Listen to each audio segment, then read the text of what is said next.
All right, welcome everyone to Literacies as Equitable Practice, Turning Lesson Plans Inside Out. I'm Annie Badu, and I apologize that my camera is malfunctioning right now, but I'm so happy to be here and so honored to introduce Dr. Ayanna Brown.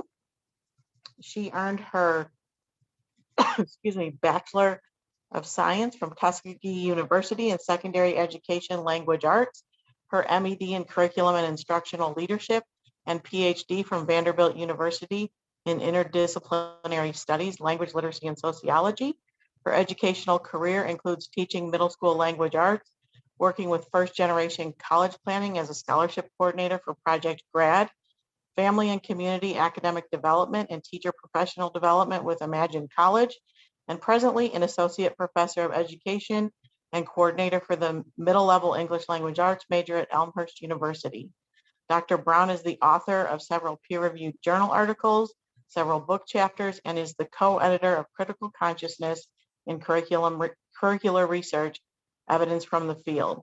She is currently the American Education Research Association Division G Secretary, president of Elmhurst University's chapter of Phi Kappa Phi, and the co-principal investigator for a National Science Foundation grant result, which works to increase the number of STEM majors to become teachers using literacy and culturally responsive education as a catalyst for thinking about teaching in everyday life. I am so grateful to be here. So please welcome Dr. Brown. We are so happy to learn from you today. Thank you. Thank you for such a wonderful introduction. And thank you for the center and Jan Fitzsimmons for extending the invitation my direction to be with you all today.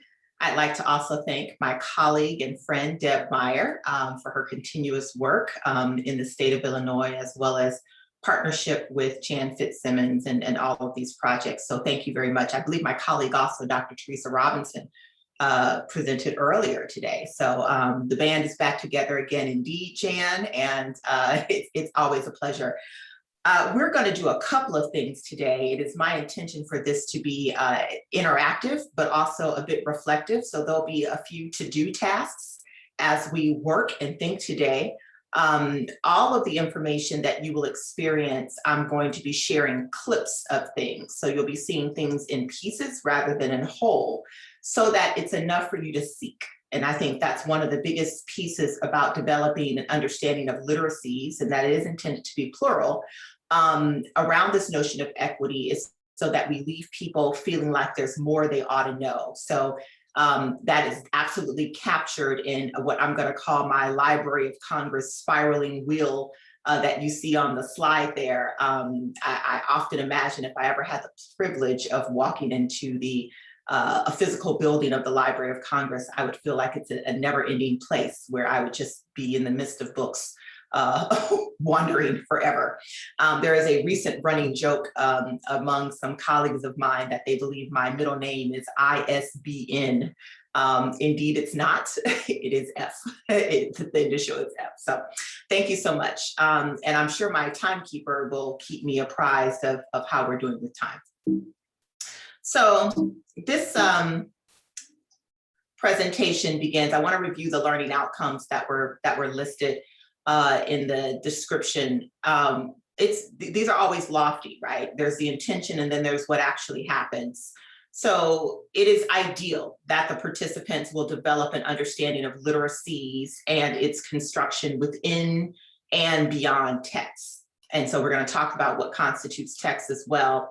Participants will explore the relationship between equity and literacies within a historical and contemporary context. And I find this particular learning outcome to be quite poignant and connected to the conversation that we were just in as we departed understanding this relationship between historical context and our present day realities. Participants will develop working outlines for how content area disciplinary instruction is situated within literacies. This is very much so connected to a lot of the work I do with secondary educators with content area instruction. And the first piece of the hurdle that they get over is the idea that they are also teachers of reading. But this idea that when we engage in disciplinary instruction or content area instruction, it too is situated within literacies. It is not standing outside of literate practices, but it is absolutely incubated within literate practices. And then lastly, participants will apply principles of culturally responsiveness to teaching methodology. So notice the last two learning outcomes where it has what participants will actively do that seems a little more tangible, right? They will develop working outlines. So that is my sort of heads up that you're probably going to need something to write with, because there is intended for you to start drafting and working.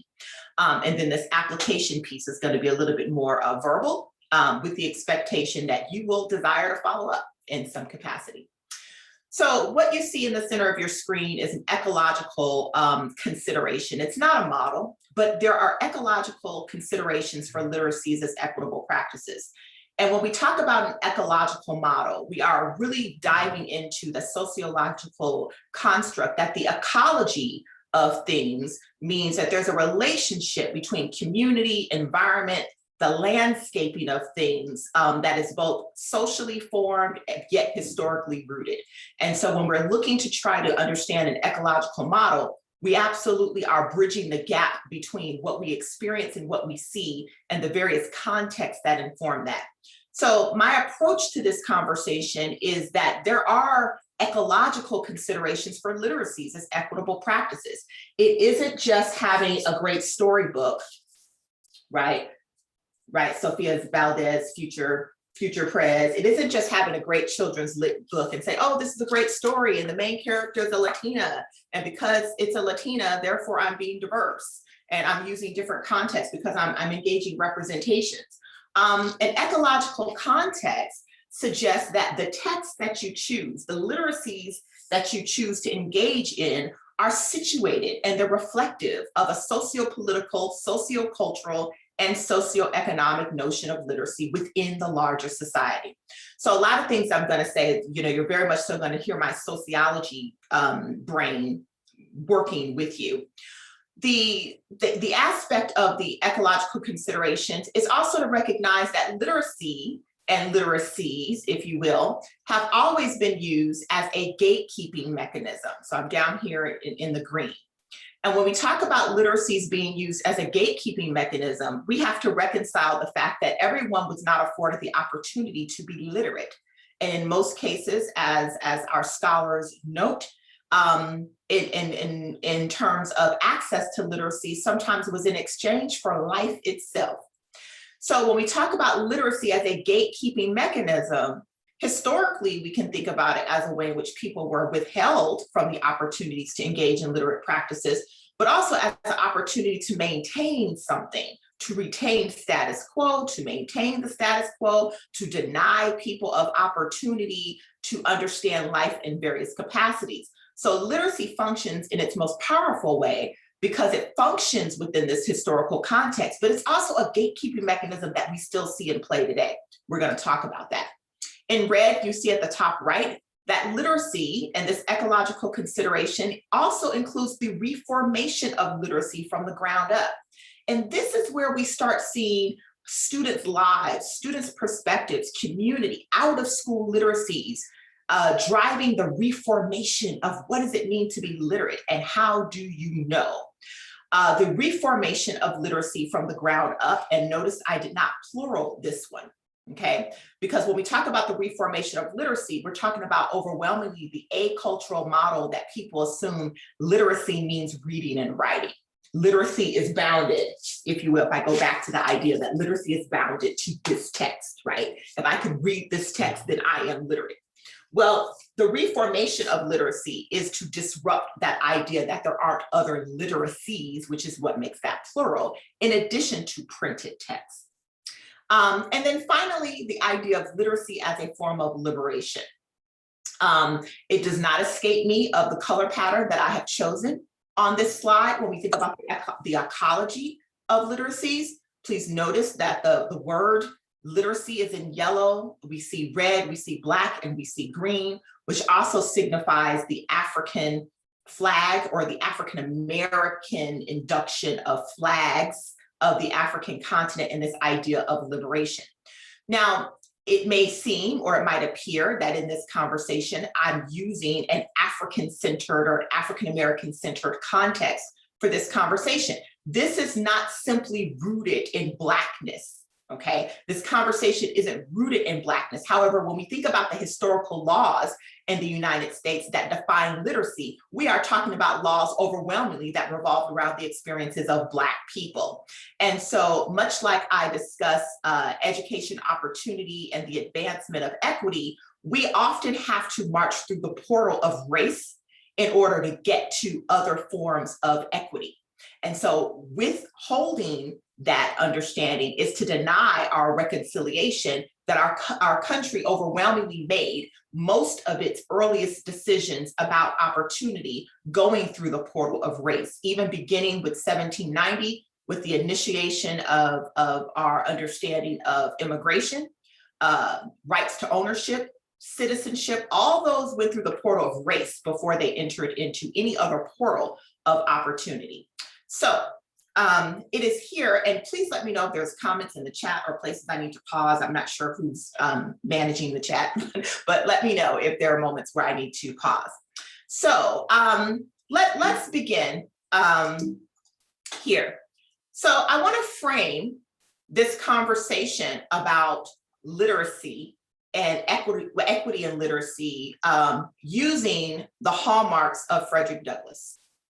And it's in the text, The Narrative of the Life of Frederick Douglass, where early he encounters the moment where he reconciles why it was so important for his master to withhold literacy from him. Now, if you've not read The Narrative of the Life of Frederick Douglass, it's a page turner, absolutely. But more importantly, there's a moment when the wife of his master, who would be his master as well, she owned him, is teaching him to read. And through a series of lessons, the male master, her husband, enters into the gallery to forbid her and demand that she stop. And when he does this, he tells her that, and yes, there are explicatives involved in this discussion, but he essentially tells her that you would ruin him. He would be no use to us if he were to learn to read. And so she was forbade from doing that. And the explicatives that I will not use here elaborate on the depth of why he should not ever learn to read. So, of course, as we know, the story of Frederick Douglass and who he becomes, he absolutely does learn to read, and he participates in lots of, in some cases, nefarious practices in order to gain that. But I want to read this excerpt, and then I would like to have someone else join in and read the second slide. The more I read, the more I was led to abhor and detest my enslavers. I could regard them in no other light than a band of successful robbers who had left their homes and gone to Africa and stolen us from our homes, and in a strange land reduced us to slavery. I loathed them as being the meanest as well as the most wicked of men. As I read and contemplated the subject, behold, that very discontentment that which Master Hugh had predicted would follow my learning to read had already come to torment and sting my soul to the unutterable anguish. As I writhed under it, I would at times feel that learning to read had been a curse rather than a blessing. If I could get someone else to pick up here and continue reading. And you just may begin whenever you're so moved. This is Annie again. Who would like to read the slide? I can read it. Thank Thank you. you, Tony. It had given me a view of my wretched condition, without the remedy. It opened my eyes to the horrible pit, but to no ladder upon which to get out. In moments of agony, I envied my fellow slaves for their stupidity. I have often wished myself a beast. I preferred the condition of the meanest reptile to my own. Anything, no matter what, to get rid of thinking. It was this everlasting thinking of my condition that tormented me. There was no getting rid of it. It was pressed upon me by every object within sight or hearing, animate or inanimate. The silver trump of freedom had aroused my soul to eternal wakefulness. Freedom now appeared, to disappear no more forever. It was heard in every sound and seen in everything. It was ever present to torment me with a sense of my wretched condition. I saw nothing without seeing it. I heard nothing without hearing it. and it felt nothing without feeling it. It looked from every star. It smiled in every calm, breathed in every wind, and moved in every storm. Thank you. So I want to pause here because in this moment where now Douglas is having access to text, and by way of having access to text, he's reading everything he can get his hands on. And upon reading the things that he's learning, he's essentially discovering that his life was not destined to be enslaved. His people were not intended to be enslaved. He is encountering abolitionist texts as well as the perspectives of those who are keeping him and his people in captivity. And there he now is hungering for more information, but tormented by the idea that he can't turn back what he now knows. So I want to use Douglas's piece in 1845 as a theoretical framework for literacy as equitable practices. Now, there are other authors of narratives. One of the traditions within the African-American legacy of growth and enslavement and torture and torment is narrative. And so there are plenty of narratives from which to choose. However, I'm choosing Douglas's narrative as a launching space because he serves as an intersectional scholar between the everyday life of enslavement to what happens when you put people in positions of power. Douglas later serves to be an ambassador, if you will, but also an informant and a guide for several presidents who then later occupy the White House. And so for him to go from not being able to read to authoring and then advising the US government is an important thing to note. So Douglas authors not his discontentment, because many people look at the narrative life of Frederick Douglass as this text where he bemoans the institution of enslavement. He goes on and on and on with his discontent. I would argue that one way of looking at Douglas's theoretical approach to this work is that he also authors the responsibility for the content of his learning. And so when we look at the power of literacy, we're also looking at the responsibility that we hold and what we then behest of others for the content that you have now learned. It's never intended to, when you engage in literate practices, that all the knowledge and information you gather, you keep to yourself. It's intended that in a very communal way, the more we learn, the more we pass on that learning and we share it. And so I'd like to look at Douglas's text and this framework as a way to think about what does it mean to gain access? When one gains access to information or gain access to various approaches, ways of thinking, how to ride a bicycle, at some point that access moves and it changes and it grows into our perspective. Our perspective building is dynamic. It's not situated. Perspectives that some of us may have had 10 years ago may have been shaken because we gained access to other ways of thinking and therefore our perspectives grew. Our perspectives changed. It doesn't mean the former perspective was bad. It doesn't mean the current perspective is better. It's just a different perspective. And finally, but not solely, I'm going to close with this idea that he's entering into a point of critical literacy.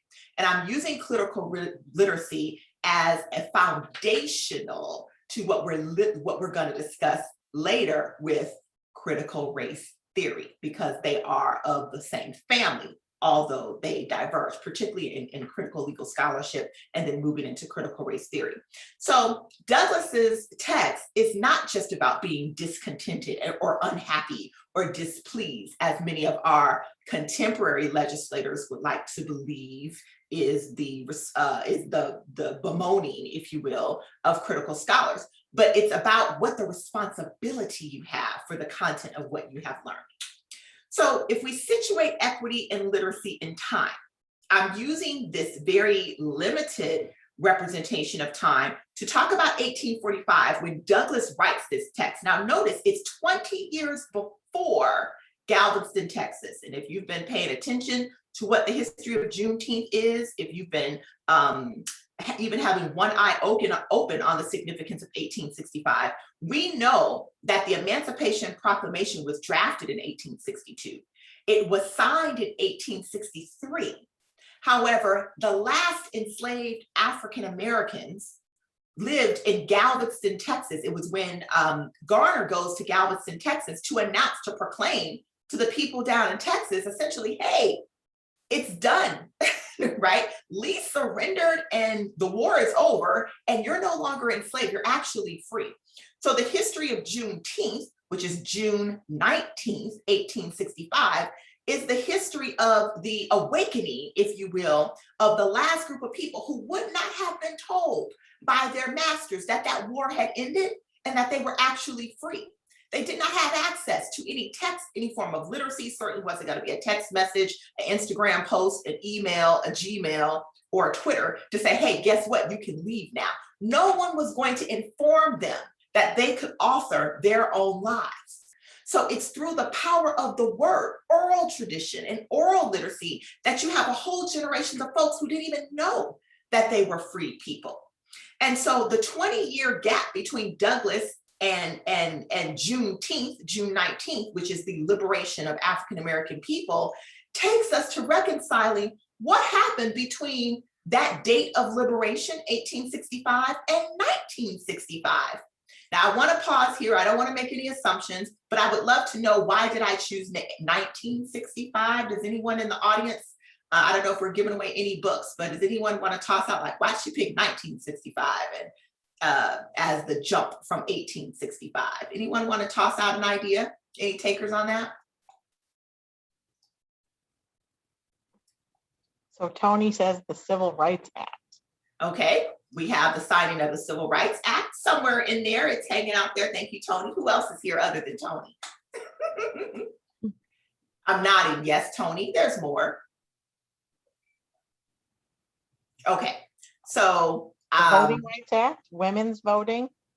There's a couple other chats coming in. Right. Yeah. So I'm gonna tag on to my colleague Deb. Well, we're gonna talk about women voting, and that's a tricky one in there. But I'm gonna tag on to my colleague Deb Meyer, because it's actually when Johnson signed the Voting Rights Act.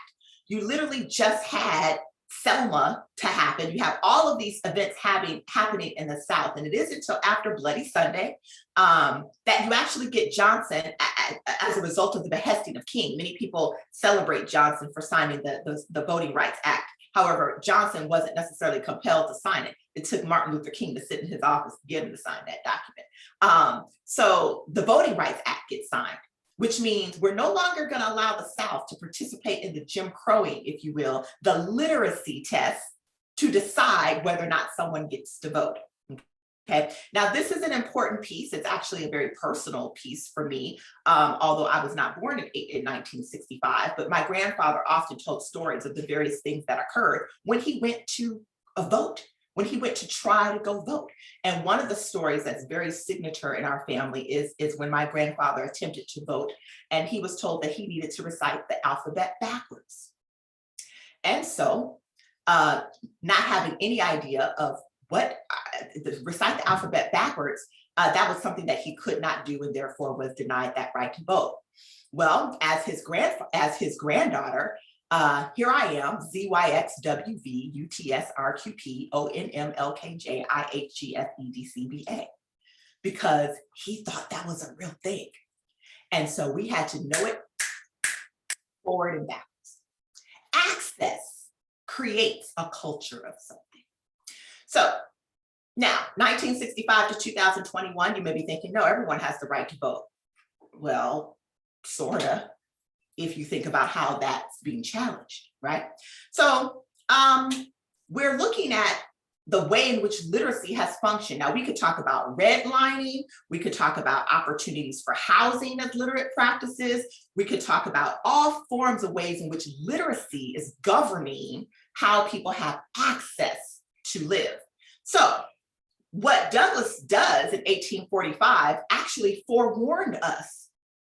Douglass said that if you have access to this, you will become miserable because you have a responsibility for what you now know that you cannot deny. So if we situate that, and I return to this text, what strikes me is that he said, it had given me a view of my wretched condition without remedy. It opened my eyes to the horrible pit, but to no ladder upon which to get out.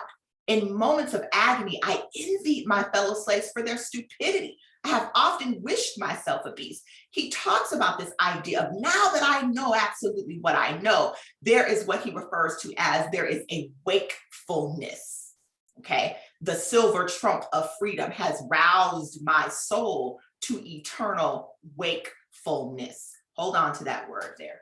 So, what do you do in 2021 when you have K-12 students at home all day and their eternal wakefulness has been aroused because they're capturing just the images of this?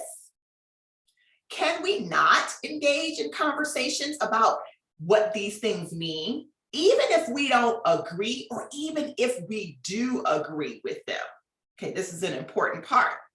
There's still a dialogue around how do we comprehend this as forms of literate text. These are texts. So when we talk about what constitutes a text, and we disrupt the idea that it's only solely children's books or printed text, we disarm the opportunity for our students to think about the news that they watch, the newspaper that was delivered to the home, the podcast that your mom or dad might have been listening to as they drove to the grocery store, the images that are held on the lawns of our neighbors. All of these different types of texts require a processing of literacies. So what knowledge do students require to process this singular event? If they were trying to process this one event, what knowledge do they have to help them do that? Would they hone in just on the lighting here of the Capitol? Would they hone in on just this one Confederate flag with a gun going across? There's lots of multiple texts within the text. Why are people climbing up this wall? And it seems like they're being allowed to do so. No one's stopping them. So when we think about what students require in order to process information, it's never held in isolation of contemporary time. There's always the responsibility of going back to bring us forward. So let's go forward. Recently, and some people would argue in the quiet of the night, Texas passes a bill banning schools from requiring the teaching of critical race theory. Now, there have been lots of folks who've read very little about critical race theory, and in some cases have read none of critical race theory scholarship, but have absolutely taken some of the talking points to render an opinion. So I'm going to share with you this clip, which seems to be going really, really slowly. And of course, now I'm getting the internet ad in advance. Let me get past that part. It won't let me. Oh.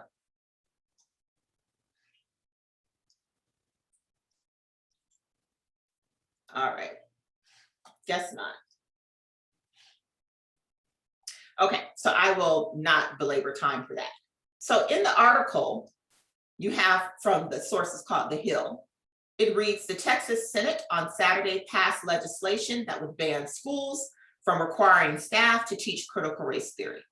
It then further goes on to talk about how critical race theory holds that racism is systemic, which is true, and has been present in institutions, including the law, the economy, and schooling since the nation's founding, which is also true. So the important part about the ban is that this foundational aspect of critical race theory clearly disrupts the peacefulness that our Texas legislators does not want discussed. Because what that might do, it might unleash a wakefulness among people. So Texas also decided to initiate what is referred to as Project 1836, which is also in part backlash to Dr. Hannah Nicole Jones' 1619 project, which they refer to as a myth. And instead, they want to ensure that their project, the 1836 project of patriotic education. Let's see if we do better with this particular piece. To keep Texas the best state in the United States of America, we must never forget why Texas became so exceptional in the first place. A law creating the 1836 Project does that. The 1836 Project promotes patriotic education about Texas and ensures that the generations to come understand Texas values. Under this law, every newcomer to Texas who gets a driver's license will also get a pamphlet that outlines Texas's rich history, as well as the principles that make Texas, Texas. The law also establishes the gubernatorial 1836 award to recognize students' knowledge of the founding documents about Texas history. I want to thank Representative Tam Parker for his leadership on this, as well as.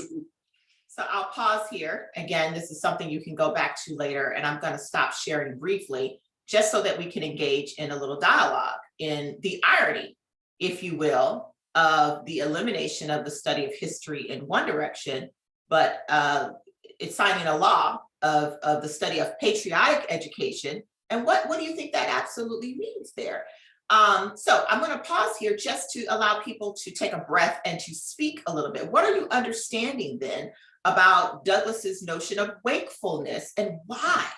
Why does wakefulness cause such torment? And how do we see that manifesting itself in what Texas is choosing to do? So I will pause and open up the floor.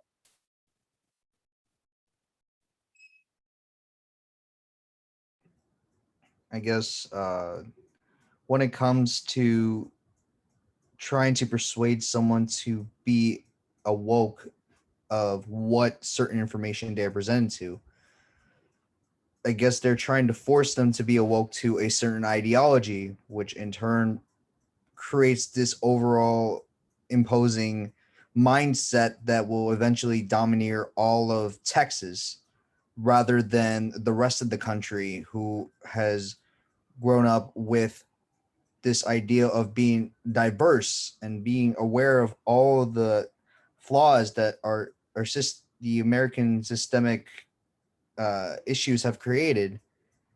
And now we see a huge gap in knowledge and being informed about all of these situations because of it. Thank you, Tony. So this wakefulness is sort of a reconciling that if we can control which content we want people to know, then we can control the thinking, if you will, is what is my interpretation. And we know the adages that correspond with that notion that, you know, you can control someone's thinking. We talk about that as education being used as a tool for social control, right? Other thoughts? Well, it made me think about our pushback on the word history. And, you know, here we have an attempt to rewrite history so that a certain group can maintain power. I mean, it's a patriarchal white holding on of power. And it's very interesting that we can probably all remember when we said that this was so wrong of China to do, and we saw China rewriting history books to downplay the atrocities against the Japanese in World War II. Or sorry, vice versa, Japanese rewriting history to downplay the atrocities against the Chinese in World War II. So if we think about how the United States has often positioned itself as what I'll colloquially refer to as the perfect police, where we have lots to say about other countries and what they should and should not do. And here we have what seems really striking, in some cases eerie, that decisions are being made and you would almost think that no one is either watching, or people literally are spinning, not knowing, like, how do you respond to that? Or almost in a bit of disillusionment. Did that really happen? Did no one had a problem with that? And so while we can all definitely support the learning of one's state's history, certainly we have constitution tests and state tests and, you know, Illinois state history and all those things that schools participate in order to teach the history of a state. It's being done as a way to push back a framework to think about the world and to think about the nation, and trying to situate Texas history as a perfect history. Now, the part that I always find interesting when I look at that is like, oh, are they going to do all of Texas history? Like, are they going to talk about Galveston and in 1865 when the enslaved were not told they're free? Are they going to talk about all of Texas? Maybe they're going to talk about the migration factors and how Texas became a state and in its warfare and gaining its annexation, if you will, from Mexico. Maybe they're going to talk about its language laws and how it participates in relationship to California and the use of language as a maintenance of language dominance as it relates to English only practices. Is it going to talk about all Texas history or just which part of Texas history?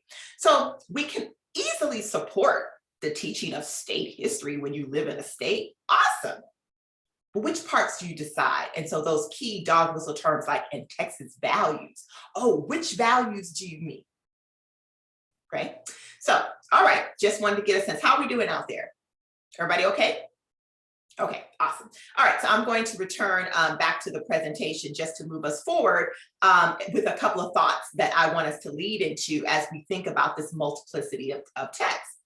So here, then, when we think about literacy's equitable practices, we have to think about the assault that's happening with critical race theory and the 1619 Project, and even referring to it as a myth and what that does. It executes and exacerbates that the only content and knowledge that one is supposed to possess is the content and knowledge that does not disrupt whiteness.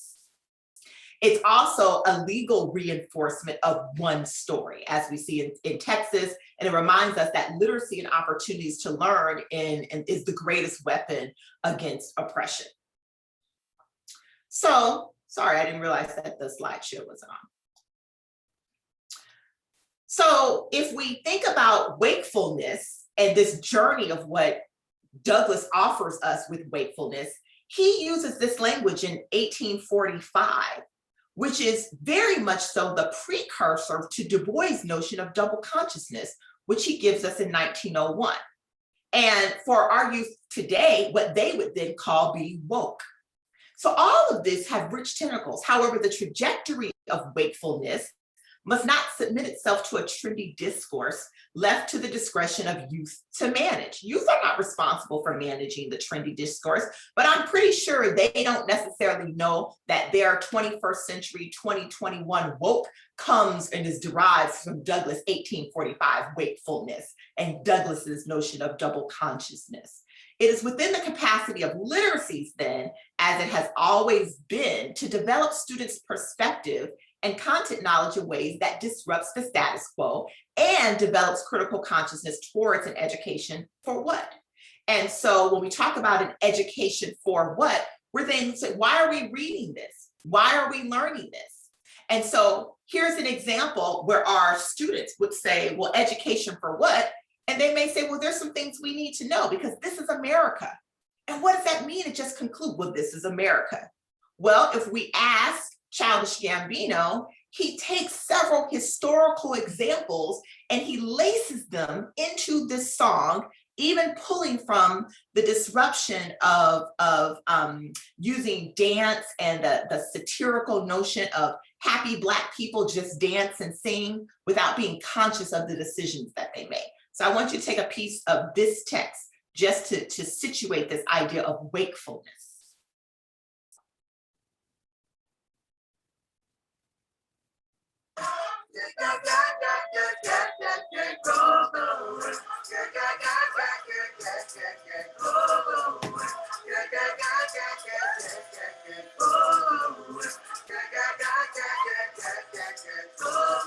We just want to not just for you.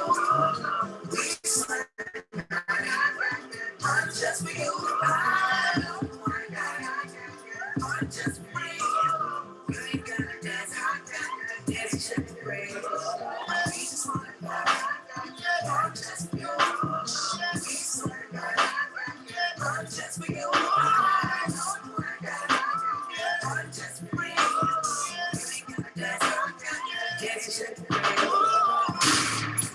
is America. Don't catch you slipping now. Don't catch you slipping now. Look what I'm whipping now. This is America. Don't catch you slipping now. Don't catch you slipping now. Look what I'm whipping now. This is America. Don't catch you slipping now. Look how I'm living now. Police be tripping now. Yeah, this is America. Guns in my area. I got the strap. I gotta carry them. Yeah. So when we look at a text like This is America, we are taking apart this relationship between school children, right? Having to celebrate and dance even after there was just a murderous event that happened right before that they may have been privy to while possibly coming and going from school. Now, there's lots of layers and imagery that's mixed in here. However, how many of our youth have witnessed an event going and coming to school? That too is also a text that requires consideration, the lives that our students live and the experiences that they see. If we think about the implications for texts, we might also consider the historical relationship between a wonderfully done HBO film, movie, Lovecraft Country, and how it's rooted in sci-fi. It's rooted in absolute use of fiction, science fiction, but the story is born out of the Tulsa Massacre. And for some people, this year has been the first time that they've really thought about or even ever heard of the Tulsa Massacre that occurred in 1919. So one of the key aspects of the Tulsa Massacre is the presence of the Jim Crow connected images of Topsy and Bopsy, who you see at the top here. These images are going to be disturbing, but they're very much so renderings of images of Black children as they were presented overwhelmingly in white dominant text in the early century, in the early 1900s and even the turn of the century. So what we know, these images reflect the discourse of the jigaboo, the enslaved child who's unkept, unwell, and who is socially and emotionally violated, if you will. And so the images of Topsy and Bopsy are tormenting another young girl as she's being positioned to have to submit to the horror of the death of Emmett Till. And this is a piece from Lovecraft Country. Her name was Susie Brown. She was born in Old Virginia and fairest in the town. Her eyes so bright they shine at night when the moon am gone away. She used to call this darky up just for the broke of day. Who there, who there, who there with a who there knocking at the door? And that you, Sam, and that you, Sam. You had better stop that knocking at the door. Let me in. Stop that knocking. Let me in. Stop that knocking. Let me in. You had better stop that knocking at the door. Let me in. Stop that knock. When we look at this particular representation, you may be thinking, how would I ever consider the use of that in a school context? However, there are some people who are deeply committed to the reading of Uncle Tom's Cabin. It's very much so rooted in the narratives that our children experience when they are reading what I'm going to call the slave victim narrative, right? And so, for example, there's a copy of a text that I have here called Dear Austin, right? The Letters from the Underground. And this particular book is the story of Austin, who has the privileges of his whiteness, only to discover that Jupiter, his enslaved friend, his baby sister goes missing. And so now Austin and Jupiter are on a quest to find the baby sister, not as master and slave though. Now they're friends. But in the imaging of this, no different than several texts that we can think of from Tom Sawyer on down, we have the need to become the pickaninny as a mechanism for survival in the context of white dominant spaces. So while Lovecraft Country is definitely something I would use in a secondary context, the roots of how students have the ability to be wakeful in order to digest the Tulsa riots and the backdrop of this is very much so a part of what our elementary students experience when they're reading a story like Uncle Tom's Cabin. So I'm not going to show you the depth of this clip from the Tulsa Race Massacre, which is where Lovecraft Country borrows the root of its story. The core of its story comes from the Tulsa Massacre, but we recognize that in order for us to think about our current context in 2021, the anniversary, the 100-year anniversary of rioting in the 1919 era is very much so a part of our Chicago history. So if we said we are going to teach Illinois history, then I'm going to wonder, when are we going to talk about drifting to the white side and the story of Eugene Williams, who is killed, and we have Chicago's riots to emerge? Shaped politics and race relations in the city. Not a lot of Chicagoans know this story, but there's a push to educate and explore solutions to problems today that harkens back to this very difficult period in our history. WGN's Tanya Francisco has more. 1919 was the year of racial uprisings. It was dubbed the Red Summer by author James Weldon Johnson. There were more than 36 race riots in cities across the country, but none were as violent or as deadly as the one in Chicago. Chicago, circa. So I'm going to pause here for the sake of time, but one of the things I'm going to invite you all to do is to do some research on the race riots in Chicago in 1919 and the death of Eugene Williams, where he's floating in Lake Michigan with his friends on the 29th Street beach, I believe. And in playing at the beach, he drifts to the white side of the water. And in drifting to the white side of the water, he's someone, they have the identified person's name, of course, threw a rock and hit him in the head. And either because of the blow or because of his panic, he drowns. And that is the initiation of the what becomes the riots here in Chicago. This year marks one. So when we think about text in this way, and we think about the experiences that children actually have, we're not really searching for how to teach because of what may or may not be positioned in our curriculum or our textbooks. It requires that we actually ask ourselves, what are the experiences that youth actually have when they're not at school? And I think sometimes we like to believe that school life governs the lives of our students when they don't. So when we're trying to situate literacies, yes, we have texts, we have books and stories and wonderful ways to deal with representation and language and all sorts of great things, but that's just a piece of that.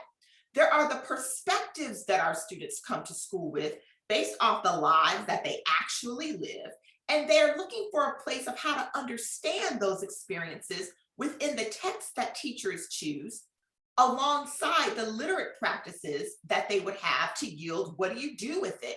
Do we journal about these things? Do we write about these things? Do we talk about these things? Or are we forced to literally stomach them and not discuss them at all? So here's that writing part that we will not have time to do, but I'm going to challenge you to consider, and the center will have access to these slides in this process. I want you to think about your content areas, and then I want you to think about the concepts that are within your content areas. And within those concepts, invariably, there's going to be context, there's going to be vocabulary, and there's going to be experience. Those are very traditional routes or passages to content knowledge. But outside of that, we have to flip that typical pattern of this is my content area, here's a concept, here's some vocabulary. And I want you to turn the model inside out and disrupt that and remember who your audience is. So it becomes less linear and a little bit more circular. So yes, you still have a concept, but you have student knowledge. And that student knowledge is a little bit more deep than tell me what you know about. It's not a KWL, tell me what you already know. A lot of times when teachers say, tell me what you already know, they really mean tell me more about what I taught you last week. I want you to recycle information to me that I already told you. They're not asking for the student's social knowledge or cultural knowledge or familial knowledge or funds of knowledge. They're asking about the knowledge that the school gave them. So we have to disrupt this idea of what knowledge students get permission to bring to school. Then we have the student way of understanding knowledge, which may not match what happens in school at all. Then we have the use of literacies to merge these contexts with the concept. Now notice this is very student-centered and it requires that the teacher do a little more listening and a little less talking. Then we have to build knowledge with new text. This is where the teacher shows back up again, where it's like, yes, you have knowledge. Let's add to that. And we're going to build knowledge with new text. Now this text can run the gamut from informational to narrative to a whole host of texts, and there's unlimited ways in which you can do that. Then there's developing a language around this new knowledge. How do we talk about it? How do we write about it? Not just import knowledge to where students become recipients of information, but where they become expressive. Now notice in this model, when we turn a lesson plan inside out, you don't see an ending point, which means the concept can continually evolve as students' knowledge continues to evolve. Yes, there's going to be assessment in here, and sure, there's going to be informal ways of checking in with students to make sure that they're understanding ideas. But as students' concept knowledge continues to grow, so are the things that are happening with them outside of school. They don't stop because of the school day. So if we're trying to apply the depth of this and this idea of wakefulness, we're looking for us to apply the idea that the lives students live do not begin when the bell rings and they do not end when the bell rings. It requires us to reconcile that the socio-political, historical, familial context in which our students live and that we live too are absolutely in play, and they are participants in how we think. So when we talk about culturally responsive education and the model that Ladson Billings initiates with us, we know that ultimately it gets to an apex with critical consciousness and disruption of the status quo. It's not just about cultural competency and sharing and being exposed to other ways of thinking. It ends with a call to activism. And it's what Ladson Billings talks about in great detail, that this is the level of culturally responsiveness that most schools and most teachers don't engage in. The idea that critical consciousness is an active way where we must disrupt the status quo in order for students to thrive and be able to, in some cases, and literally survive the culture of dominance in the United States. So if I were going to leave you with a middle level text of the mini text I would give you, I'm going to share this one.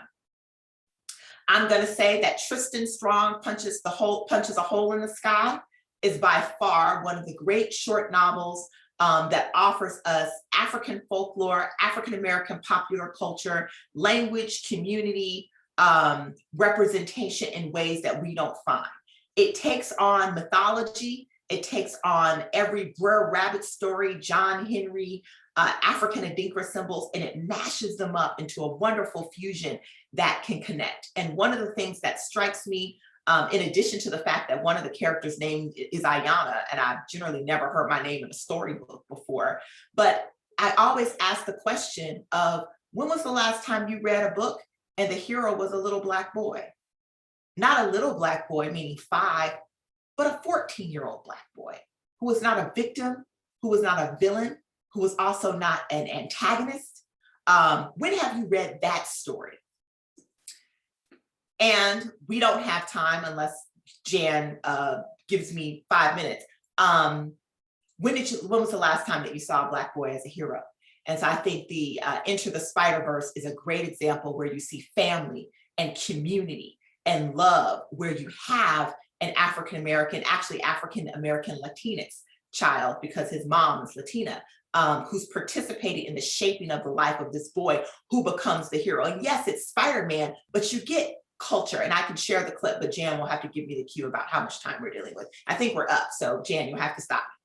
Yep, I'm sorry. We are out of time. The next group is scheduled to start at 4 o'clock. So with apologies. No worries. Thank you for a wonderful, wonderful afternoon of learning. You are very welcome. If there's information or a desire for lists for reading and books, we will make that information available to you through Jan. But thank you, and disrupt text. Thank you so much, Dr. Brown. I just put the link in the chat for everyone to complete the survey to get your PD hours. And I was just thinking when I was listening to you, Dr. Brown, at what a powerful model as we really consider how we can transform our educator preparation programs through the culturally responsive teaching and leading standards. Like, what a powerful model you've given to us to apply to that work. So thank you so much. You're welcome. Thank you.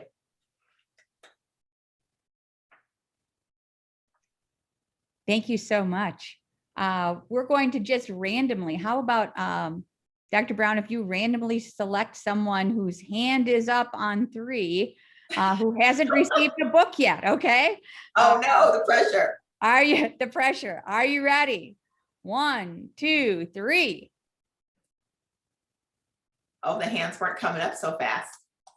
I think I saw Ava. Ava Chow. Oh, we'll go for it, Ava. I think my screen might have been on the other one. So, okay, I think Ava's one. Thank you so much. Thank you. You're welcome. And thank you, Annie.